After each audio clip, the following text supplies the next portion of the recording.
안녕하세요. 저는 법업인 에이지스의 김훈정 변호사. 예, 최민정 변호사. 이상훈 변호사입니다.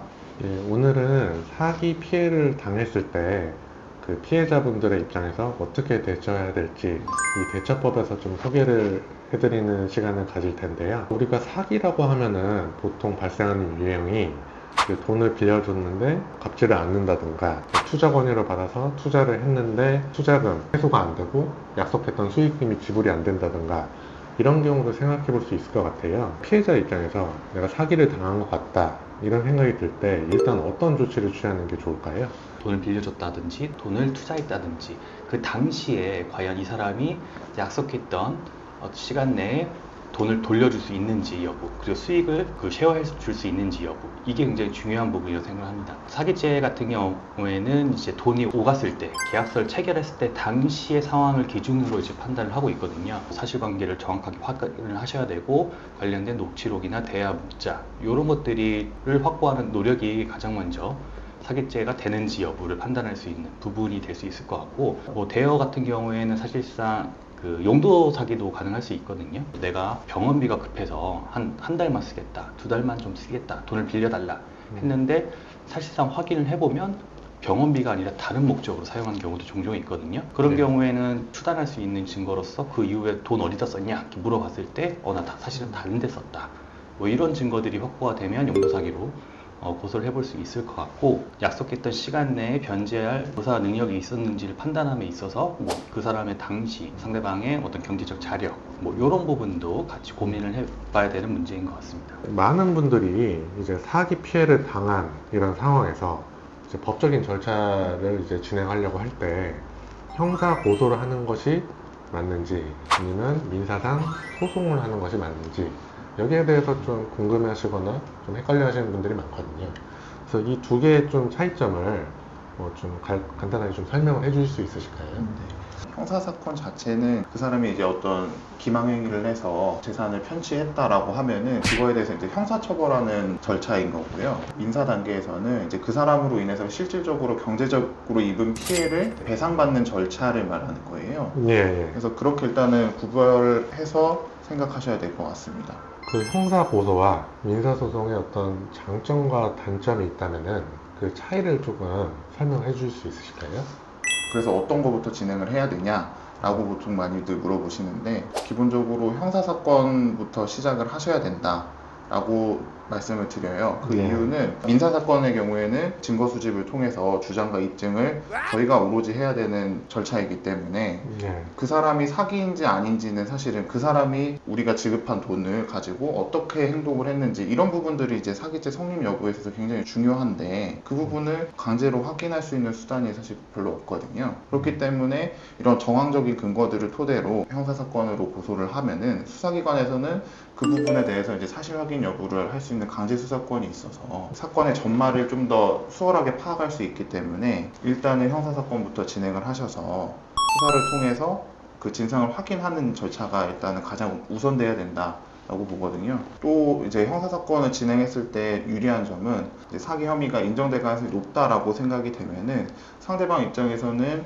그 금액의 규모에 따라서 이제 실형의 가능성이 생기게 되는 거거든요. 그러니까 구속이 될 수 있다고 생각하기 때문에 피해자한테 변제를 하려고 할 그 동기가 생기거든요. 왜냐면은 피해 변제를 하게 되면은 형사처벌 수위에 대해서 감안을 받기 때문에, 그런 의미에서 사실은 형사사건이 진행만 잘 되게 된다면은 민사소송은 별도로 진행하지 않고도 경제적인 피해를 일단은 배상받을 수 있어서, 그와 이제 별개로 상대방한테 가지고 있는 재산에 대한 정보가 있다면은 민사소송을 같이 병행한다든지 아니면은 민사 가압류를 먼저 진행해 놓는다든지 그렇게 진행하는 게 좋은 것 같아요. 이 변호사님 말씀으로는 사기로 판단되는 경우에는 민사소송보다는 형사고소가 좀 더 효과적이다, 이런 말씀이신 것 같은데, 그러면 민사소송을 제기하는 거는 이제 별다른 실익이 없다는 걸까요? 모든 사건에 그렇게 적용되기는 좀 어려울 것 같고, 민사 같은 경우에 이제 기본적인 목적 자체가 이 변호사님 말씀하신 것처럼 좀 다르기 때문에 그런 부분을 좀 고려를 해야 될 것 같습니다. 형사사건으로 인정된다고 하더라도 의뢰인분들께서 갖고 있지 않았던 자료들, 이런 것들을 통해서 사기죄가 성립하지 않는다고 판단되는 경우도 있거든요. 그런 경우를 대비해서 민사소송을 제기하고 청구 원인을 대여금 반환, 플러스 사기가 성립한다는 전자에 뭐 불법행위론이나 손해배상 청구 이렇게 두 가지를 먼저 청구한 다음에 혹시라도 형사사건에서 사기죄가 인정되지 않는다고 판단하더라도 그럴 경우에는 이제 대여금 반환으로 청구 원인을 유지하면서 네. 민사소송을 하는 게 어떻게 보면은 네. 좀 더 효과적일 수도 있고 상대방한테도 상당한 압박감을 제공할 수도 있다는 측면도 있고요. 특히나 이제 재산범죄 같은 경우에는 사실관계가 좀 복잡하고 증거 체증이 조금 어려운 경우에는 장기화되는 경우가 있거든요. 네. 통상적으로 1, 2년 걸리는 사건들도 저희가 담당을 했었고 네. 그런 시간적인 측면, 효율성의 측면까지 고려를 해서 그렇게 고민을 해보셔야 될 것 같습니다. 형사 고소를 통해서 사기가 아니라는 결론이 날 수도 있기 때문에 그럴 때는 민사소송을 통해서 대여금 반환 소송이라든지 뭐 금전적 피해라도 배상받을 수 있는 절차를 강구를 해야 된다. 근데 그게 형사 사건이 다 끝나고 나서 하면은 지연이 될 수 있기 때문에 상황에 따라서는 민사소송도 같이 제기하는 게 나을 수도 있다. 이런 말씀이셨던 것 같아요. 결국에 상대방의 재산이 없을 때 피해 회복이 좀 많이 어렵다. 이렇게 좀 생각을 해야 될까요? 그런 부분이 사실상 고려가 많이 돼야 될 것 같습니다. 민사소송이든 형사 고소를 해서 처벌받게 하든 결국에는 피해자 입장에서 피해 변제를 받는 게 굉장히 중요한데 소송에서 승소를 하고 처벌받게 하더라도 상대방에 대한 어떤 집행할 재산이 없으면 현실적으로 피해 변제를 받기가 굉장히 어렵거든요. 그리고 뭐 이런 문제가 발생할 거라고 상대방이 예상할 경우에는 자신 명의 재산을 뭐 가족 지인들이나 뭐 제3자한테 어떤 명목을 만들어서 재산을 이전하는 경우도 종종 있기 때문에 네. 사행위 취소 소송 뭐 이런 걸 통해서 구제를 받을 수도 있지만 그건 입증하기도 어렵고 네. 약간 사후적인 어떤 조치이기 때문에 네. 이런 문제가 있다고 생각이 되면 상대방 재산에 대해서 가압류나 가처분 등 이렇게 보전 처분을 받아놓고 그래서 네. 재산을 쉽게 말하면 이제 묶어놓고 네. 그리고 나서 이제 형사 고소나 이제 민사 소송 이런 부분을 고민을 해보시는 게 좋을 것 같습니다. 근데 어떤 사건 같은 경우는 사기 피해를 당했음에도 불구하고 피해자분들이 고소를 했는데 무혐의가 나는 경우들도 많이 있잖아요. 뭐 수사기관이나 뭐 공권력의 도움을 받지 못해서 피해를 입은 상태로 계속 살아가셔야 되는 분들도 계신데 그 사기 피해자분들에게 고소 과정에서 좀 혐의를 입증하기 위해서 도움이 될 만한 팁 같은 게 있다면 좀 말씀을 해주실 수 있으실까요? 사기죄가 성립하는 거는 그 당시 그 사후가 아니라 그 당시가 중요한 문제거든요. 네. 수사관이 결국에는 조사를 하면 자신을 기망했다고 생각을 하냐, 네. 뭐 그런 목적으로 접근했다고 생각하냐 이런 질문을 하는데 네. 종종 의뢰인분들께서 처음에는 그러진 않았던 것 같은데 뭐 개인적이나 뭐 좀 회사 사정이 어려워서 돈을 못 갚은 것 같다. 그러니까 이런 식으로 진술을 하시는 경우가 있거든요. 네. 물론 저희는 시뮬레이션 같은 경우를 해가지고 그런 진술이 나오지 않게 되긴 하지만 그때 당시에는 김영현의 의도나 고의가 없었다라고 수사관 스스로가 네.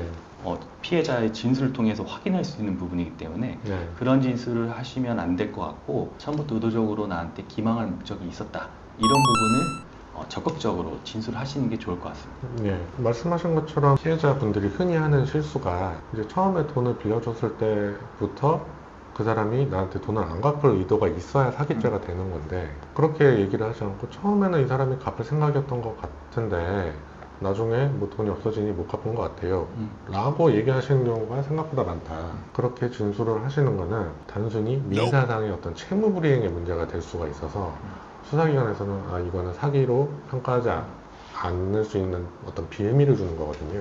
심성이 좀 착하시거나 마음이 약하신 분들은 그 사람에게 대해서 아주 안 좋게 얘기하는 거를 좀 꺼리는 분들도 있거든요. 법률적으로는 좋은 방향은 아니다. 그렇죠. 그렇게 하면 안 되죠. 네. 근데 그래서 사실 억울하게 불기소가 되는 경우들을 좀 심심치 않게 볼 수 있거든요. 근데 이 부분은 좀 주의를 하셔야 될 것 같습니다. 사기 피해자분들이 뭐 어떤 이런 피해를 당연히 다들 처음 입으신 분들이 많으실 테고 법률적인 지식이라든가 주의해야 될 부분을 모르시는 분들도 많기 때문에 변호사의 도움을 받는 게 좋기는 한데 어떤 사건일 경우에 그 피해자분들이 변호사를 선임을 하시는 게 좋을까요? 아무래도 좀 사건이 복잡한다든지 증거 체증 부분에서도 변호사의 전문가의 좀 조력이 좀 필요한 사건들 이런 사건들이 이제 아무래도 변호사를 선임하시면 좀 도움을 받으실 수 있으실 것 같고 뭐 사기 사건뿐만이 아니라 이제 변호사를 고소 대리인으로 선임하는 경우에는 변호사가 당연히 고소장도 제출하지만 수사관하고 이제 직접 소통을 하고 수사관에게 뭔가 의견 개진도 이제 구두상으로 할 수 있는 부분도 있고요. 그 과정에서 수사관이 어떤 부분이 좀 필요하다라는 부분을 변호사가 인지하고 기소나 이제 송치를 할 때 그 부분을 보충할 수 있는 거. 네. 그럴 경우에 이제 변호사의 도움이 필요하다고 생각합니다. 사건에 따라서 이제 피해 입증이라든가 어떤 사실관계 정리가 필요한 복잡한 사건들의 경우에는 당사자가 직접 하기에는 좀 어려운 부분이 있고, 피해자의 어떤 법률적 주장을 정리하고 어떤 자료들을 정리해서 수사관이 해야 되는 일을 좀 도와주는 것도 변호사가 고소인을 위해서 할 수 있는 일이고, 수사가 좀 더 순조롭게 더 신속하게 진행이 될 수 있는 장점은 있는 것 같습니다. 아까 말씀드렸던 뭐 대여냐 투자냐라는 어떤 법리적 쟁점, 해석의 문제가 있을 경우에도 고소를 하는 경우에 이제 대여라고 주장하는데 투자라고 주장할 경우, 이 경우에 이제 과연 기망이냐, 원금을 돌려줘야 될 의무가 있는 거냐, 이 부분이 쟁점이 될 수도 있거든요. 예. 이런 경우에는 사실 명확한 계약서가 있으면 상관이 없는데, 지금 내용만 있을 경우에는 대여라는 걸 입증할 할 필요가 있고, 그럴 경우에 이제 변호사의 어떤 법리적 주장, 대여와 투자의 구분, 뭐 이런 판례 법리적 주장이 필요한 경우에도 네. 변호사의 선임이 좀 필요할 것 같습니다.